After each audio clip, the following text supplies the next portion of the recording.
Il y a tant de choses à dire avec Seiko que j'ai essayé de vous dire cette affirmation en japonais. J'ai essayé une fois, 2 fois, 10 fois, 20 fois. Honnêtement les amis, c'est trop dur et franchement, je pense que vous auriez rigolé pendant des années. Alors on va passer un très bon moment volontairement orienté sur les émotions horlogères à petit prix. Et Dieu sait que Seiko sait y faire avec l'immense diversité de ses collections et de ses modèles. J'ai le grand plaisir d'accueillir Laurent qui vient nous raconter son histoire avec sa Seiko D-Date. Et oui, c'est ça aussi Daily Shoes, des montres pour tous, quel que soit le budget. C'est parti pour un nouvel épisode de Petite Montre entre amis.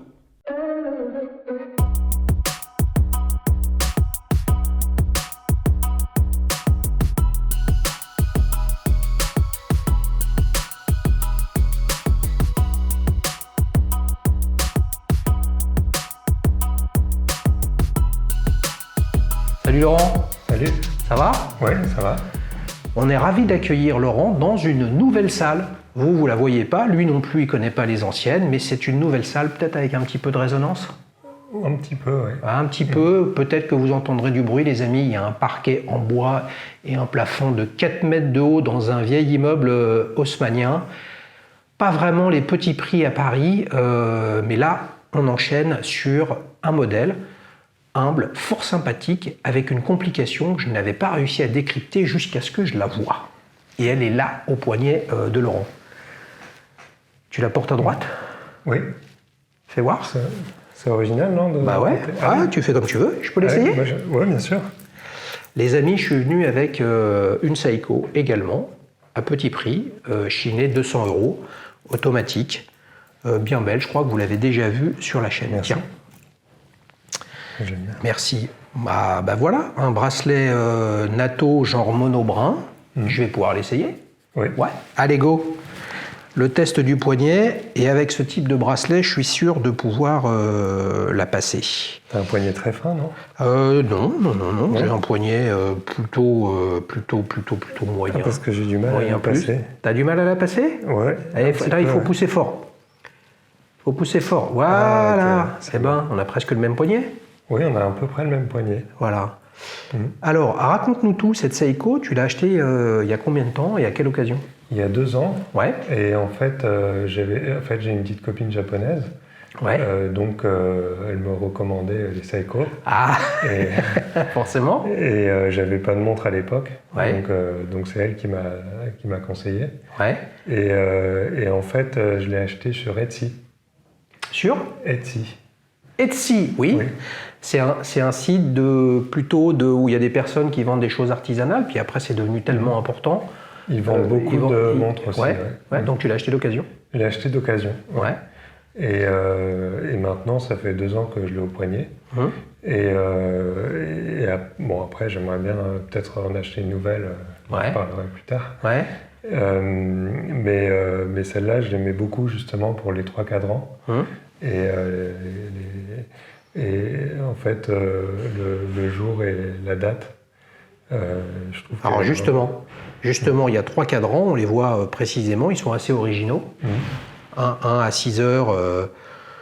À 6 heures, qu'est-ce qu'il fait à 6 heures? C'est l'indicateur jour-nuit. Oui, c'est Ouais. ça. Oui. Ok. Celui à 9 heures, Monday, Tuesday, Wednesday, donc c'est les jours de la semaine. Par contre, j'arrive pas à voir ce que fait et à quoi correspond le petit cadran à 3 heures. Alors à 3 heures, en fait, c'est le jour de la semaine, c'est le jour du mois. Donc c'est la date? C'est la date, ouais. Ah la vache. Ah oui. Ah oui, il y a un 31. Oui. Et là, il indique, on est le 12, c'est ça? Oui. Il indique le 12 normalement.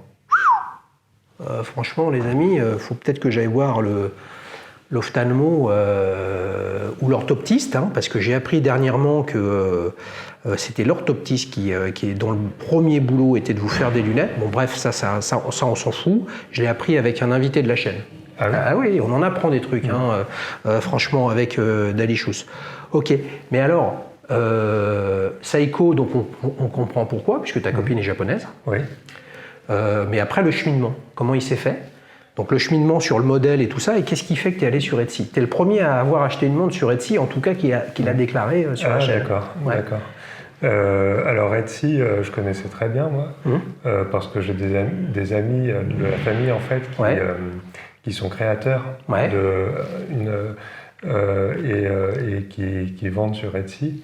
Et puis c'est un site aussi que je connaissais pour faire des cadeaux à Noël. Par exemple. Donc spontanément tu y es allé, et tu avais déjà remarqué qu'il y avait des montres?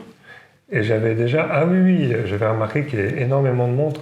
Et il y a beaucoup, par exemple, de montres soviétiques anciennes, des Pobeda, des Raketa.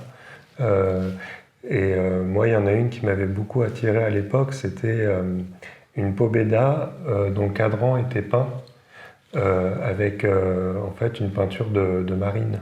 Oui. Et un bateau, et j'avais beaucoup aimé. Mais moralité, tu pouvais pas. Il fallait prendre une montre japonaise. Pour moi, oui. T'avais la pression, t'étais obligé ou pas? Non, j'étais pas obligé, mais en fait, c'était pour faire plaisir à nos petites amies. Bah je comprends bien. Je comprends bien. Ok, donc Etsy, on va dire, t'as un peu une relation, enfin une approche historique parce que tu as des gens autour de toi qui commercialisent leur création. On peut plutôt parler de créateurs sur Etsy, je crois. Oui, il y a beaucoup de créateurs. Donc ok, Seiko, donc Seiko plus Etsy.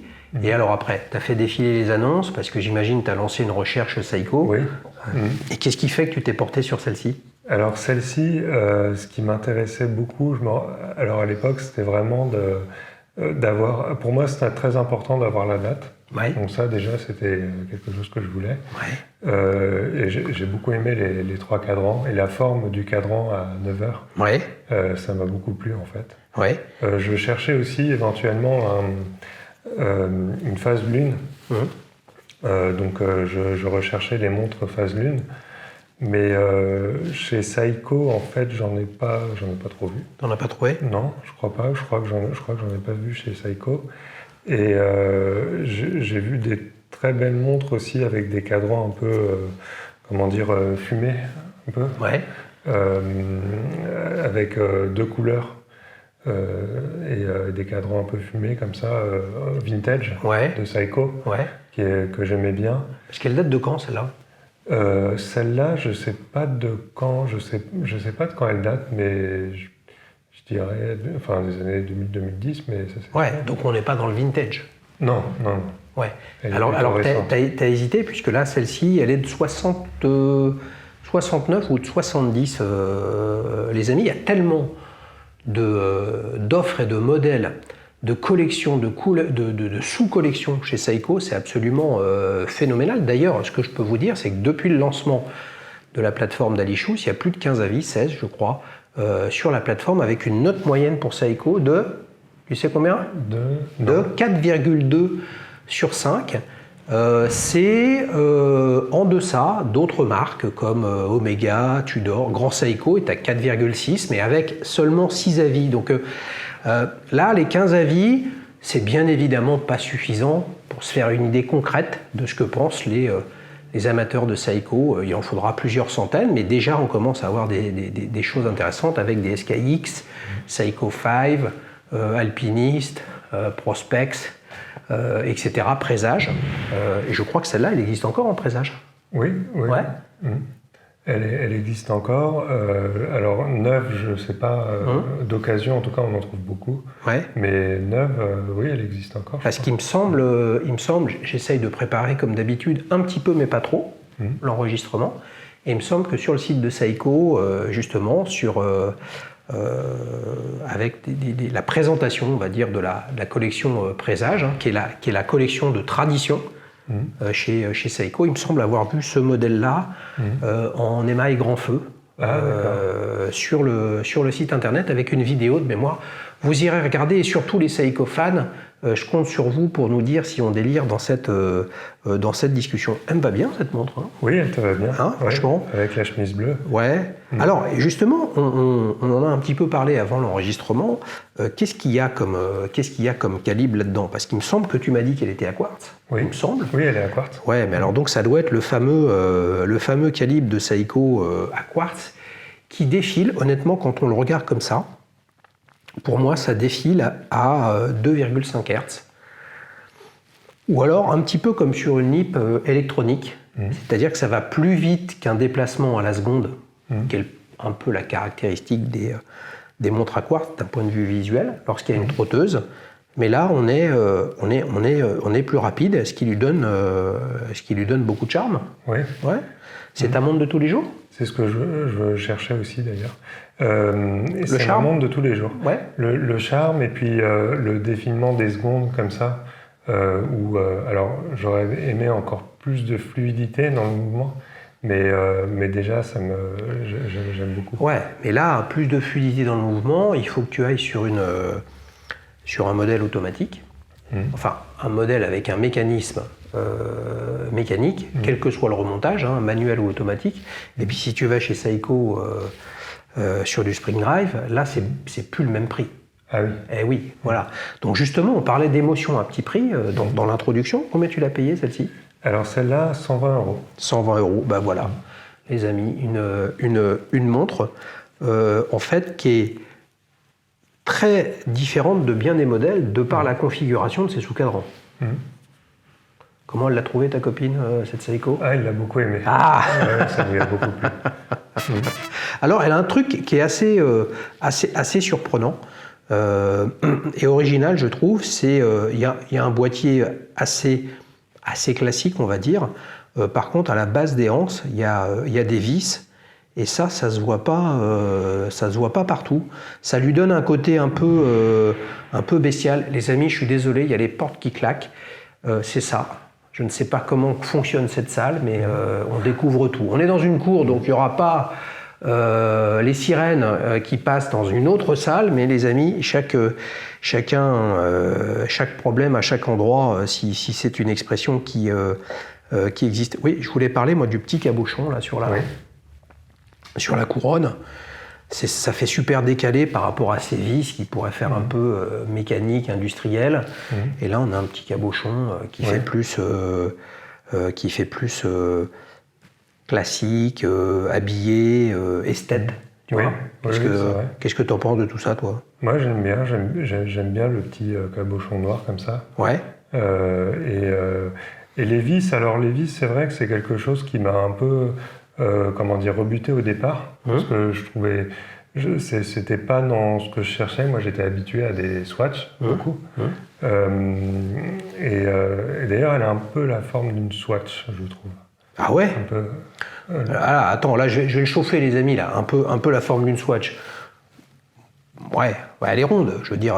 Elle est ronde, mais je veux dire, ici, là, cette forme-là. Ouais.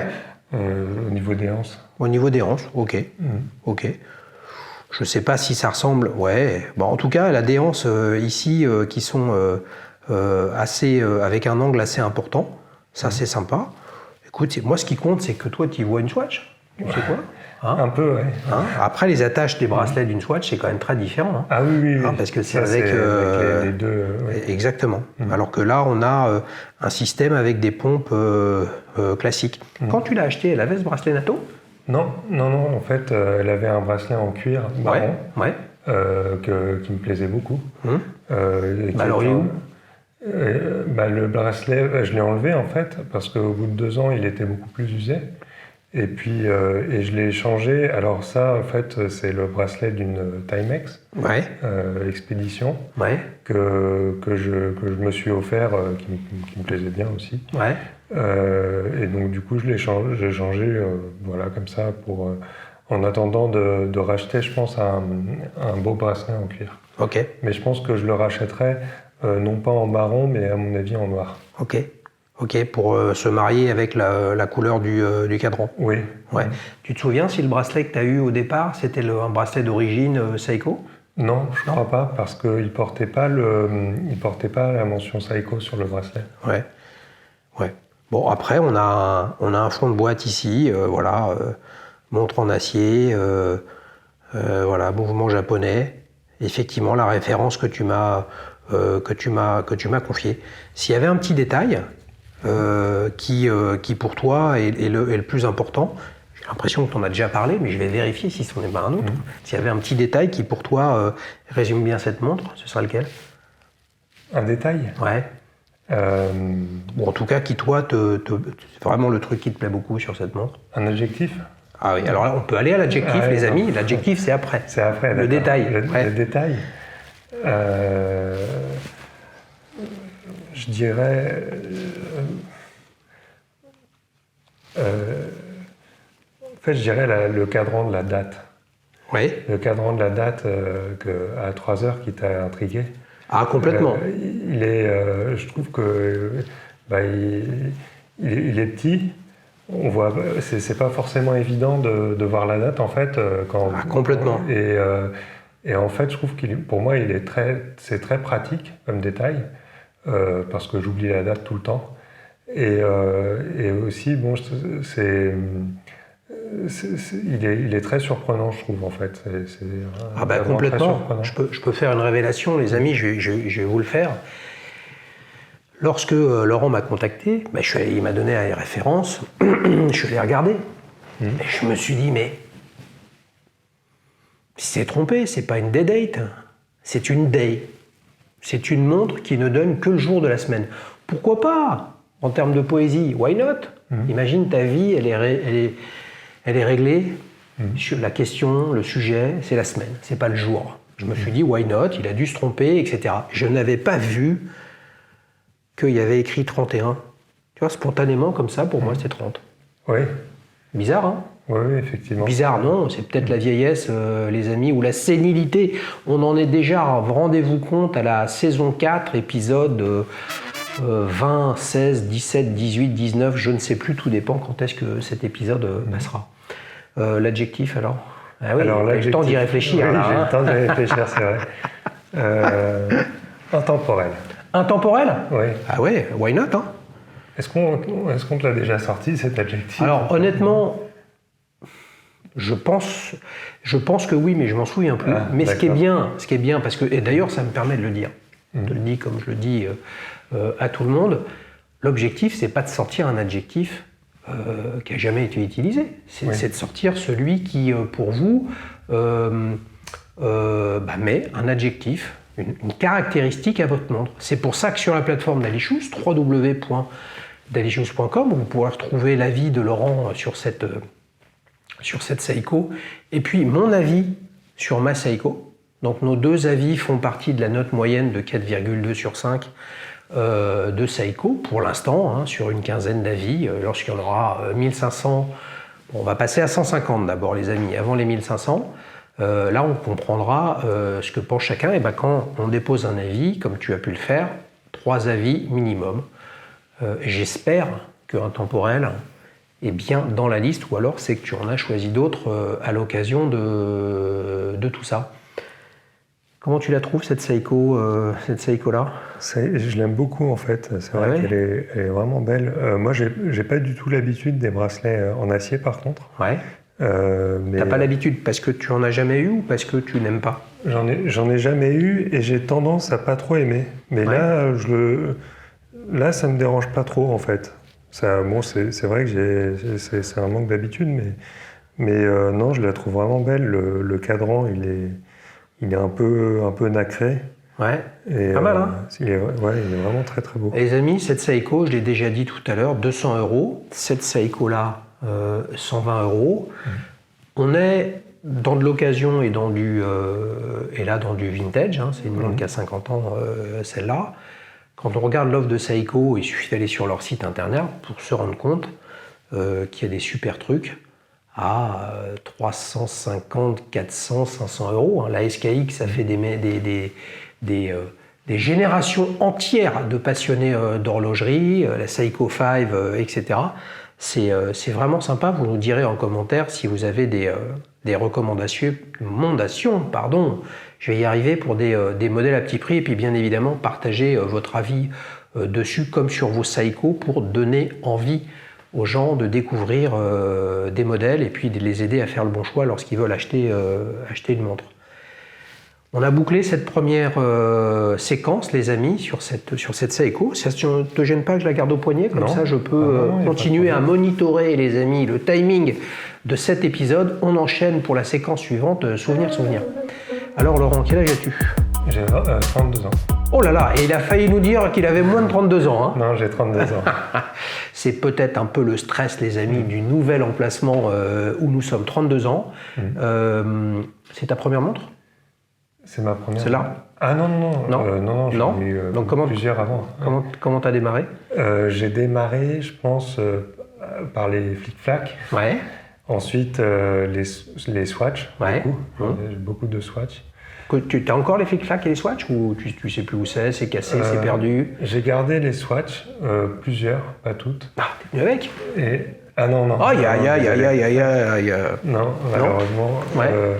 Mais les Swatch, ça me plaisait vraiment bien. Ouais. J'ai offert. Quand tu dis que tu en avais plusieurs, excuse-moi de t'avoir interrompu, tu en avais plusieurs. Plusieurs, c'est à partir de 2, plusieurs, ou tu en avais vraiment plusieurs?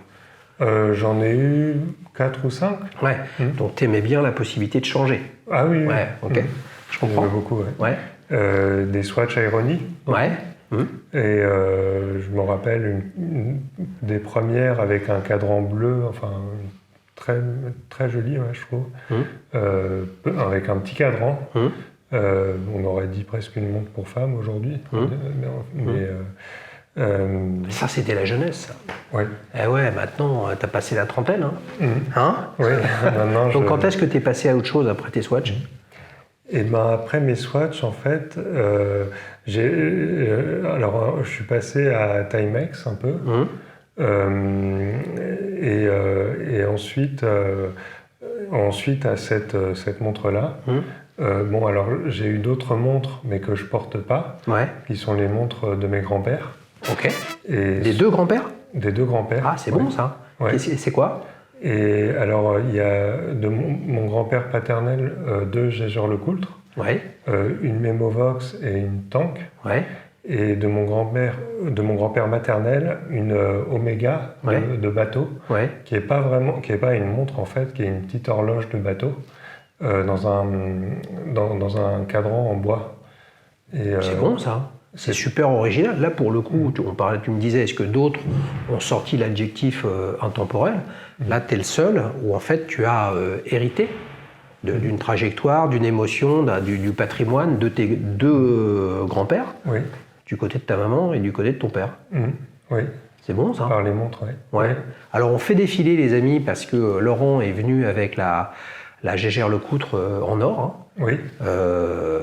Là, c'est bien, j'ai l'impression, vous nous direz les spécialistes, et on a sûrement abonné de la chaîne, on est sur un modèle qui, semble-t-il, est années 20, peut-être 30, mais qui ne serait pas impossible que ce soit antérieur à la Jaeger-LeCoultre Reverso. Et regardez tout l'intérêt de séances qu'il n'y a pas, où on a l'impression que c'est tenu par des cylindres à l'intérieur de la montre. Là, on est vraiment dans le vintage. Donc, en fait, c'est une montre qui a une valeur inestimable pour toi, parce qu'elle vient de ton grand-père. Oui, je l'aime énormément. Et en fait, j'ai envie de la faire réparer. Après, pour un budget, bon, je me dis qu'il resterait dans mes moyens, quoi. Mais on va lui trouver quelqu'un, les amis. Si vous avez des noms et tout ça, vous m'en faites part. Évidemment, je lui passerai quelques contacts. C'est vrai que sur une montre comme ça, il faut essayer de faire quelque chose et de la faire perdurer. Là, elle ne marche plus du tout? Elle ne marche plus du tout. Ouais, c'est dommage. Ça devait être mon cadeau de Noël, en fait, d'ailleurs, la réparation. Et en fait, ça ne s'est pas fait parce que, comme je t'ai dit, en fait, l'horloger a pris sa retraite. Il prend sa retraite. Et oui, les amis, mais les horlogers qui prennent leur retraite, très honnêtement, je côtoie beaucoup de gens maintenant dans ce domaine. Plutôt off, parce que c'est pas mon métier, moi, ni d'être horloger, ni de vendre des montres, ni de les réparer, ni d'en faire la promo, ni d'en faire la pub, ni d'être un média, etc. Mais j'ai quand même l'impression qu'il y a beaucoup de jeunes dans les différentes écoles en France qui qui embrasse la vocation, en tout cas le métier d'horloger. Donc je suis sûr qu'on trouvera quelqu'un pour s'occuper de ta Jaeger-LeCoultre, celle que tu m'as montrée. Mais il y en a une autre, c'est une Memovox. Et celle-là, elle marche? Oui, elle marche très bien. Et tu l'utilises comme réveil? Je l'ai utilisée de temps en temps comme réveil. Ouais. Mais enfin 3 ou 4 fois. J'aime beaucoup le bruit qu'elle fait, ouais. le ressort là. Ouais. Et celle-là, en fait, j'ai fait changer le verre, j'ai fait nettoyer le boîtier, le cadran. Chez ton horloger qui a pris sa retraite? Oui. Et changer le bracelet. Ouais. Et celle-là me plaît énormément. Je sens qu'il va m'envoyer une photo après l'enregistrement, et là je la ferai défiler sur l'écran pour qu'on puisse la voir. Ça c'est vraiment un truc sympa, puis en plus c'est quand même une marque fantastique, Jaeger-LeCoultre, n'oublions pas, Edmond Jaeger est français, et la famille LeCoultre, issue de l'affiliation d'Antoine LeCoultre, là c'est l'horlogerie suisse on va dire. C'est quand même une histoire d'une rencontre entre un horloger de génie, Jaeger, spécialisé dans la miniaturisation, les calibres très très plats, qui est à la base aussi du succès de la Cartier Tank, puisque c'est un calibre Jaeger au départ. Ça, c'est vraiment passionnant. Si tu t'intéresses justement tout ça à l'histoire de l'horlogerie, au-delà de la notoriété des marques, etc. Parce que j'ai le sentiment, en te connaissant un peu mieux maintenant, au bout d'une demi-heure, que tu aimes bien la discrétion, la simplicité des trajectoires et du design, et de te faire plaisir avec un petit budget. Oui, effectivement. J'aime bien l'histoire qui va autour, même si après je suis pas... le problème, c'est que j'ai une bonne mémoire instantanée, mais pas dans le temps. Ouais. Donc l'histoire, du coup, ça n'a jamais été mon fort. Ouais. Mais effectivement, ça va avec le fait que tu oublies la date. Oui, c'est mais vrai. Il était à l'heure, les amis. Ah, 18h02. 18h02. Il y avait 2 minutes de retard, mais c'était le bon jour. C'était pas je suis à l'heure, mais je me suis trompé de date. Tu vois. Il avait regardé sa Seiko Day-Date avec le truc microscopique. Il faut que je prenne honnêtement la loupe d'horloger pour m'en sortir. J'aime bien toujours mettre l'invité dans la bonne humeur et la tranquillité, parce que là, ça va démarrer avec le stress du célèbre quiz. Alors, t'es prêt? Oui. Alors, les amis, je me penche ici vers mes anti-sèches, archi-sèches, je vais y arriver, avec 3 questions. Je les ai trouvées pas faciles à faire, ces 3 questions. Donc j'espère que tu auras ta chance. Oui, j'espère. Les amis, vous ne voyez pas la casquette là, c'est normal, elle est juste là, avec le dé de Daily Shoes qui regarde Laurent en train de lui dire « Si t'es bon, je vais arriver sur ta tête ». Prêt? Oui. Fin 2022. Donc les amis, fin 2022, ça veut dire il y a quelques jours. Bon. Seiko a lancé une série limitée à l'occasion des 110 ans d'un modèle qui a marqué l'histoire de la marque. Lequel? Réponse A, la Seiko Laurel. Réponse B, la Seiko Astron. Réponse C, la Seiko King Seiko. Je dirais la réponse C, la King Seiko. Normalement, là, il y a le truc qui vrombit, la musique de Hans Zimmer, là. T'es sûr? Seiko Laurel, Seiko Astron, Seiko King Seiko.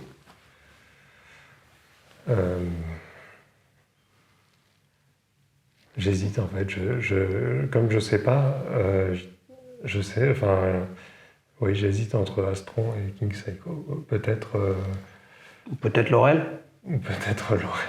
Ah, tu tires au hasard. Je tire un peu au hasard. Laurel, ça m'étonnerait. Je sais pas pourquoi. Ça te fait penser Laurel et Hardy? Oui, ça fait pas trop japonais, je trouve. Enfin, je me dis, je sais pas pourquoi je l'éliminerais.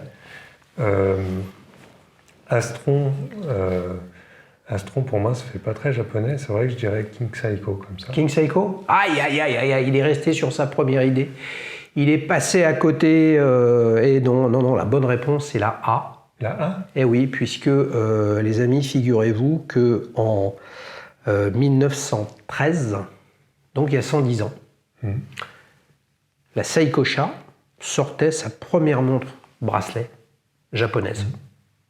Il faisait des montres avant, mais pas des montres bracelets, donc des montres de gousset. Et cette montre s'appelait la Laurel, et Seiko n'était même pas écrit dessus, puisque ce n'est qu'en 1924 que la marque Seiko est apparue sur le cadran pour la première fois, et vous pouvez le voir sur le site internet de la marque Seiko. Vous avez un modèle qui te plairait pas mal, très vintage, très épuré, très simple, avec une sorte de stop-seconde assez intéressant, et un système de anse qui pourrait te faire penser ou te rappeler le système que tu as sur la Gégère le coude de ton grand-père. Seiko Astron, les amis, oui, ça sonne pas du tout japonais, mais c'est quand même peut-être l'un des éléments primordial dans le succès planétaire de Seiko, puisque c'est la première montre à quartz qui a été commercialisée au grand public en décembre 69. D'accord. Et la Seiko, King Seiko, là c'est différent, c'est l'histoire un peu de l'horlogerie milieu haut de gamme de Seiko, avec d'un côté King Seiko et de l'autre côté Grand Seiko. Et puis il a été décidé pour différentes raisons, je ne reviendrai pas dessus. Il y a un très très bon blog, je le cite à chaque fois, wedoki.me, qui raconte tout ça entre les deux usines distinctes, centres de fabrication des montres Seiko, Suwa et Diani. Tu vois, là sur le cadran de celle que tu as au poignet, tu as un petit S ici, allongé là, qui veut dire que c'est une montre qui vient de Suwa. Ah, c'est un S. Voilà, c'est un S couché. Donc tout ça c'est bien Laurent, mais ça signifie quoi? Ça signifie que tu es mené 1-0? Oui. Eh oui, il est mené 1-0. Qu'est-ce que tu veux? C'est comme ça, contre nous, contre l'Argentine, on a failli remonter. Oui. Failli seulement. Deuxième question. Alors là, franchement, je suis désolé, mais elle n'est pas cadeau du tout. Ah oui? Ah ouais. Je lui mets un peu de pression. Trouve l'élu parmi ces collections Seiko. Seule une est dédiée aux femmes. Donc je vais te citer 3 collections Seiko. Il n'y en a qu'une qui est dédiée aux femmes. D'accord. Alors, en fait, c'est pas tout à fait ça la question. Je recommence. Je te cite 3 collections. Il y en a une qui existe et qui est dédiée aux femmes. D'accord? D'accord. Réponse A, Lukia. Réponse B, Lula. Réponse C, Lydia. T'es d'accord que c'est pas cadeau, hein? Non, c'est là, pas il cadeau. se dit, purée, moi je venais pour la casquette, c'est chaud, hein? Non, ça va être chaud. C'est chaud, hein? Oui. Alors, Lukia, Lula, Lydia.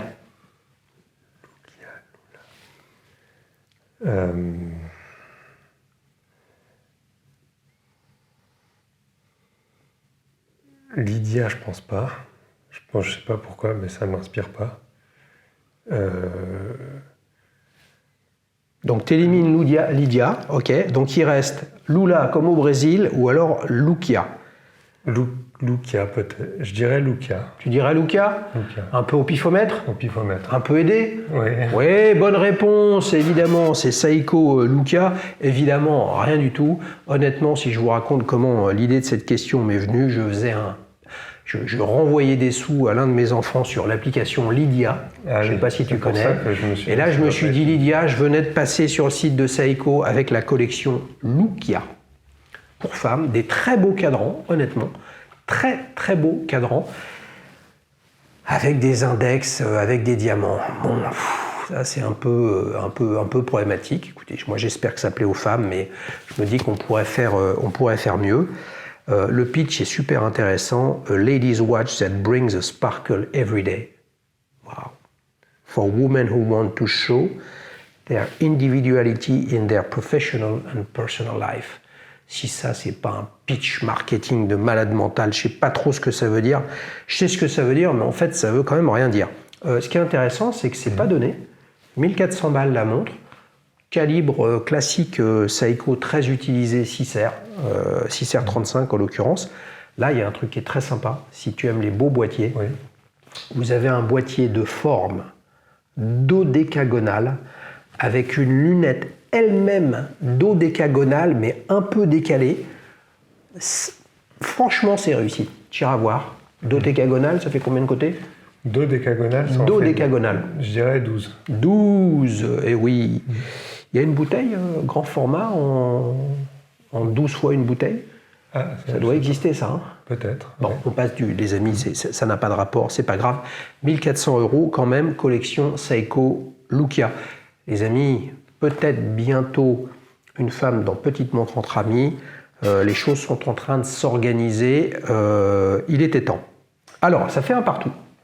D'accord, hein, oui. Donc là, j'ai la production qui m'appelle directement de Nagano pour me dire que la casquette se joue à 2-1 et non pas à 3-0. Ah, d'accord. Ah, tu vois, Plusieurs marques font partie de la galaxie Seiko. Et oui, Seiko, c'est pas seulement une seule marque.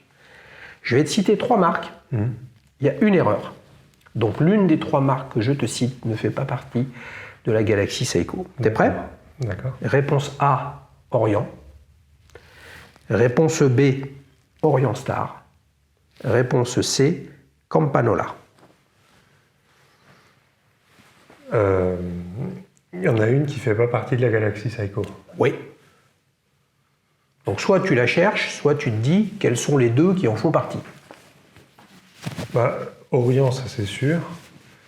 Orient Star, je dirais que oui aussi. Moi, j'éliminerais Campanola. T'élimines Campanola, ça en italiano. Oui, hein, j'élimine. Eh oui, bonne réponse les amis, c'était bien Campanola, mais alors figure-toi que c'est quand même une marque japonaise, Campanola. Ah oui? Eh oui. D'accord. Eh oui, c'est, je vais pas dire l'équivalent, mais en tout cas c'est une marque haut de gamme japonaise du groupe Seiko. Avec des cadrans très travaillés, souvent des calibres à quartz, et on est sur des montres à 2500-3000 €. Alors que là, forcément, comme le sujet du jour était les montres et l'émotion horlogère, les amis, à petit prix, on ne peut pas parler de ça sans parler de Orient et Orient Star.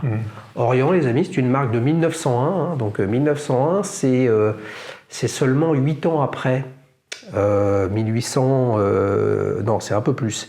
C'est 20 ans après la fameuse ouverture de la boutique de Kintaro Hattori, le fondateur de Seiko, mais 1901, c'est avant Rolex, vous vous rendez compte, hein,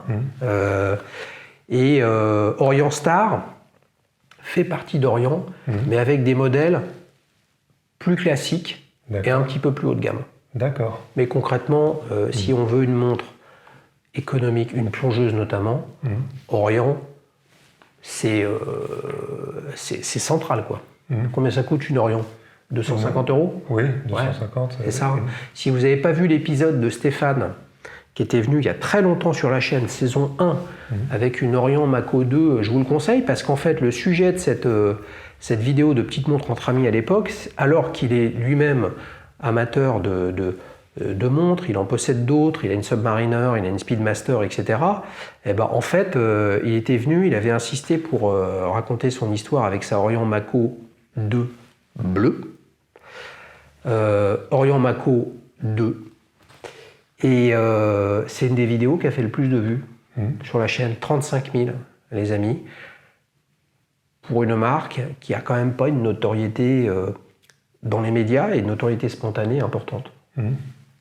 Tonnerre d'applaudissements, les amis. Laurent, tout en sagesse, en discrétion, voire même en timidité, il va repartir avec la casquette. Les amis, j'en jette mon formulaire de quiz. Tonnerre d'applaudissements pour Laurent qui repart avec la casquette. Et on fera une photo, comme ça vous pourrez voir qu'il a bien eu la casquette. C'était pas du pipo bimbo du jour. On enchaîne pour la suite? Oui. Et yes, les amis, la séquence, ta prochaine montre. Alors, est-ce que tu as quelque chose dans le tuyau là? Oui. Ah, ça c'est direct. Hein. Oui, quoi? Oui, effectivement. Ouais, tu regardes quelque chose là? Bah, justement, une Orient. Une Orient, ouais. Oui, une Orient, j'aimerais bien une Orient à cœur ouvert. Une Orient à cœur ouvert. Oui. Okay. Elle a un nom ou c'est simplement qu'elle a le cœur ouvert? Elle a le cœur ouvert. Elle s'appelle comment? Je sais pas comment elle. Pour moi, c'est Orient à cœur ouvert, mais je sais pas comment elle s'appelle. Ok. Comment t'es arrivé à ça? Elle est. En fait, je voulais. Pas obligé, hein, de prendre que des montres japonaises. Oui, c'est vrai. Oui, non, effectivement, c'est vrai. Mais celle-là, je la trouve très belle. Ouais. Je la trouve. Bon, elle est abordable aussi. Elle a un très beau cadran en fait, en bleu marine et qui tire vers le noir un peu. Ouais. Et un peu en dégradé. Et je trouve que, le mouvement, pouvoir voir le mouvement sur le cadran et le balancier, c'est quelque chose qui m'attire beaucoup. Ok. Et donc du coup, celle-là, je la trouve très, très élégante en fait, et il y a juste le corps ouvert sur le neuf. Ok. Donc assez discret aussi. Assez discret. Ouais. Combien ça coûte une Orient comme ça? Assez discret, mais je crois qu'elle fait quand même 42 mm. Ah. Ouais. Quand même plus important que celle-là. Oui, plus important. Ouais. Combien ça coûte? Et ça coûte 230 €, je crois. 230 €. Ouais. Pour l'acheter, tu vas en ligne ou il y a des boutiques qui distribuent Orient? Alors, en ligne, je peux l'acheter en ligne. Maintenant, je ne connais pas de boutique à Paris qui distribue Orient. Ouais, sur Amazon aussi, tu peux en acheter? Sur Amazon, oui, c'est possible aussi, je crois. Ouais.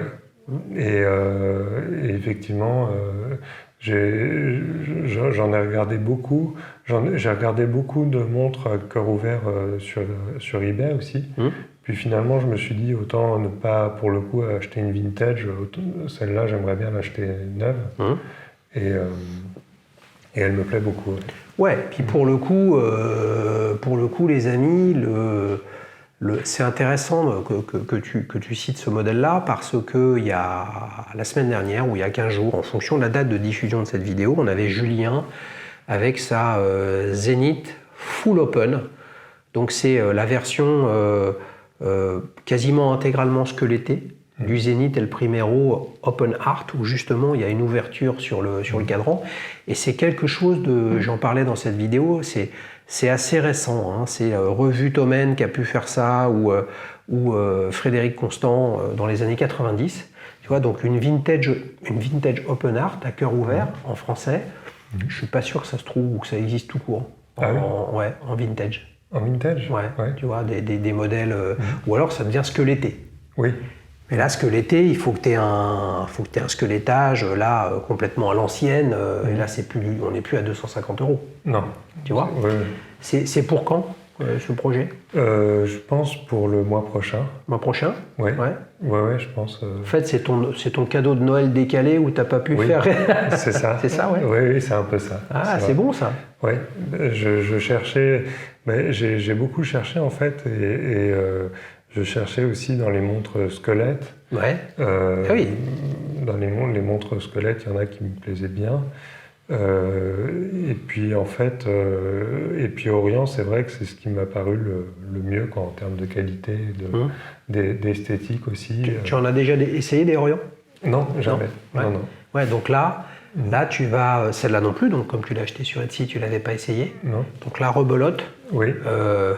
Tu achètes sans avoir essayé. Sans avoir essayé, effectivement. Juste, je sais que le cadran, pour moi, il faut pas que... Enfin, j'aime pas les cadrans trop gros, trop importants, au-dessus de 42 mm, je trouve que c'est trop, quoi. Donc, pour moi, ça me paraît bien. Et ben voilà, les amis, 250 €. C'est effectivement de mémoire le prix d'entrée chez Orient. Orient Star, c'était un petit peu plus cher. Il y a déjà, les amis, des avis qui ont été partagés sur des Orient sur la plateforme d'Alichous. Quand tu l'auras reçu, écoute, garde-la quelques semaines, quelques mois, et puis ce sera avec grand plaisir qu'on t'accueillera sur la plateforme pour pouvoir partager un avis dessus. Vous voyez, on peut être humble, discret, passionné, tout en retenue. et être porté par des émotions horlogères. On voit bien que y a une vraie attache sentimentale à tes modèles vintage. Et moi, je me dis que qu'est-ce qu'on peut acheter entre 250 et 500 euros, qu'est-ce qu'on peut acheter comme montre aujourd'hui? Eh bien, dans le vintage, il y a des centaines, milliers, dizaines de milliers d'opportunités à ce prix-là, parce que vintage ne veut pas dire Rolex Daytona Paul Newman, veut pas dire Nautilus première génération, veut pas dire chronographe Patek Philippe. Ça peut simplement signifier une Yema Superman, c'est pas très cher. Il y a des LIP absolument fantastiques à acheter. Il y a des Omega, il y a des Tissot, il y a des Longines, il y a plein de choses. Si tu vas pas sur le mainstream, on peut se faire plaisir à petit prix. Donc tu y vas quand sur le vintage alors? Alors le vintage, il y a la LIP Himalaya qui me plaît beaucoup. Ouais. Qui me plaît beaucoup. Que tu as découvert en version neuve. Oui. Ouais. Oui. Des LIP Himalaya, honnêtement, tu regardes Interenchères, Katawiki moins, mais aussi eBay, etc. Tu as des choses très sympas que tu peux trouver. Il faut être un petit peu joueur. D'accord. Tu vois, il ne faut pas avoir peur de éventuellement elle marchote, elle marche pas bien, il y a un petit truc, etc. Là après il faut essayer d'avoir un horloger dans sa besace pour faire fonctionner tout ça.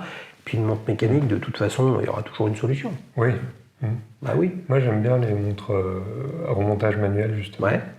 Et la montre Orient dont je t'ai parlé, ça serait ma première montre automatique comme ça en fait. Ouais.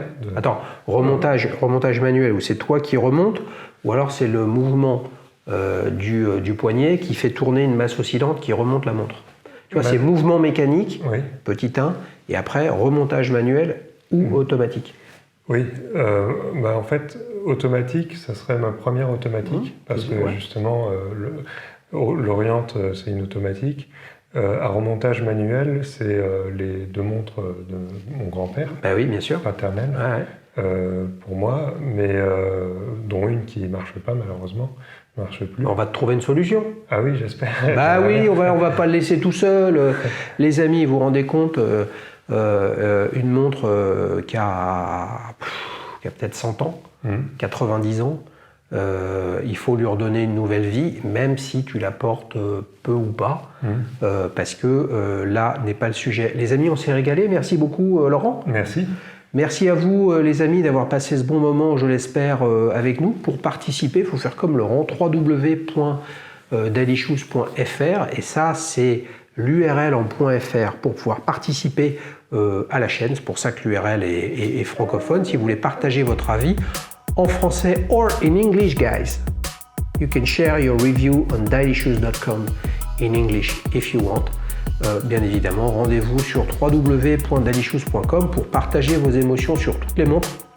Il y a plus de 1200 marques disponibles. On n'est pas loin de 10 000 modèles. Le nombre de modèles va augmenter jusqu'à 30, 40, 50, 60, 80, 100 000, puisqu'en fait, le sujet n'est pas de partager un avis sur des montres qui sont en vente ou non, qui sont neuves ou récentes. Non, le sujet, c'est vous avez une montre au poignet, quelle que soit sa génération, quel que soit son prix théorique, spéculatif ou non. Ce qui est important, c'est de partager pourquoi vous l'aimez et non pas est-ce que vous l'aimez ou pas. On aime tous sa montre, mais pourquoi? Et si on comprend pourquoi quelqu'un aime une montre, ça va nous donner des idées. De se dire, tiens, et si moi, j'achetais la même. Je vous remercie les amis. Merci Laurent. Merci. Salut, ciao ciao.